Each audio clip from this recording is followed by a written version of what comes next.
জলবায়ু পরিবর্তনে বিপর্যস্ত হাওরের প্রকৃতি ও রহস্য কাহিনী নিয়ে বানানো হচ্ছে স্বল্পদৈর্ঘ্য সিনেমা নাওবিবি। সম্প্রতি কিশোরগঞ্জের নিকলি ও করিমগঞ্জের বিভিন্ন লোকেশনে শেষ হয়েছে সিনেমার শুটিং।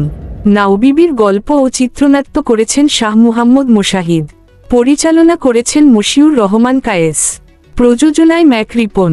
নাওবিবি মূলত হাওরের আবেগ, রহস্য এবং জলবায়ু পরিবর্তনের বাস্তবতা নিয়ে গড়া থ্রিলার। গল্পে দেখা যাবে এক ট্রাভেলার হাওরে এসে অদ্ভুত অভিজ্ঞতার মুখোমুখি হয়। রাতে পানিতে হঠাৎ জ্বলে ওঠে আগুন, আর সেই আগুনের ওপাশে দাঁড়িয়ে থাকতে দেখা যায় রহস্যে ঢাকা এক তরুণীকে। নাম তার মায়া। তাকে ধাওয়া করতে গিয়ে ট্রাভেলার ঢুকে যায় হাওরের রহস্যের ভেতর। মায়া চরিত্রে ভর করে একে একে ফুটে ওঠে হাওরের প্রকৃতি, সংস্কৃতি ও মানুষের গভীর টানাপোড়েন। নাওবিবি সিনেমায় স্বল্পদৈর্ঘ্যের প্রধান চরিত্রে অভিনয় করেছেন মাহফুজ মুন্না। রহস্য তরুণী মায়ার ভূমিকায় আছেন ইশরাত জাহান পমি।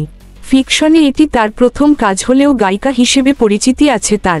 আরও অভিনয় করেছেন শাহ শান্ত, শাহ ওবায়দ নেহান প্রমুখ। মাহফুজ মুন্না বলেন, চিত্রনাট্য পড়ে ভালো লেগেছে বলেই এই সিনেমায় অভিনয় করেছি। এত সুন্দর বিশ্লেষণ করা চিত্রনাট্য আমি খুব কম দেখেছি।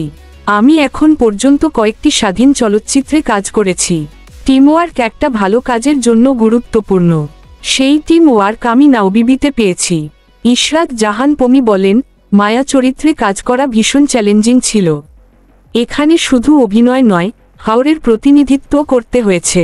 আমার মাধ্যমে দর্শক মায়াকে নয়, দেখবে হাওরকে। নির্মাতা মশিউর রহমান কায়েস জানান, পোস্ট প্রোডাকশনের কাজ শেষ হলে নাওবিবি আন্তর্জাতিক চলচ্চিত্র উৎসবে পাঠানো হবে।